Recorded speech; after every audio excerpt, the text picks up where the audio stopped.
curious about the afterlife? A person's brain is still active after death, so many may be aware that they have died, according to a new report. Researchers from New York University's Langone School of Medicine are currently conducting a study to explore how the brain functions after death.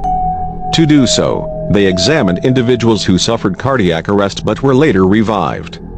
The scientists noted that death was defined by when the heart stops and blood stops flowing to the brain. During the evaluation, many patients were able to recall full conversations and visuals, and in some cases, participants even reported hearing they had been pronounced dead. They described watching doctors and nurses working.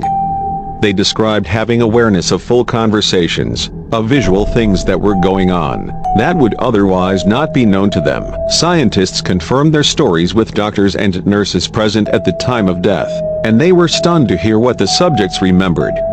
Why is there still brain activity after death? Brain death is a process. It takes up to 20 seconds before brain waves are no longer detectable. Once they aren't, a set of cellular processes take place that eventually result in brain death. And this could occur hours after the heart has stopped. If you manage to restart the heart, which is what CPR attempts to do, you'll gradually start to get the brain functioning again.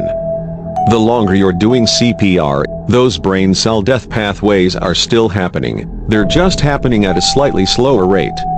What is a death experience? I call it an experience of death, because that's what it is.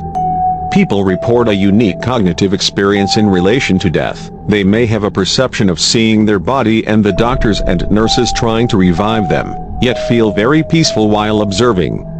Some report a realization that they may have actually died. Later they develop a perception or a sensation of being pulled towards a type of destination.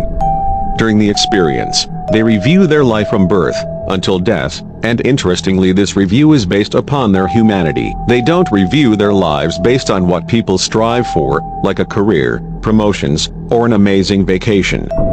Their perspective is focused on their humanity. They notice incidents where they lacked dignity, acted inappropriately towards others, or conversely, acted with humanity and kindness. They re-experience and relive these moments. But also, what's fascinating, which sort of blows me away because I can't really explain it, is they also describe these experiences from the other person's perspective. If they caused pain, they experience the same pain that other person felt, even if they didn't realize it at the time. They actually judge themselves. They suddenly realize why their actions were good or bad, and many claim to see the downstream consequences of their actions. The scientists are now expanding their ongoing experiment, which will be the largest of its kind, to the US and Europe to investigate the occurrences of consciousness after death and how it may affect the rest of a person's life if they are revived in the same way that a group of researchers might be studying the qualitative nature of the human experience of love. For instance, we're trying to understand the exact features that people experience when they go through death, because we understand that this is going to reflect the universal experience we're all going to have when we die.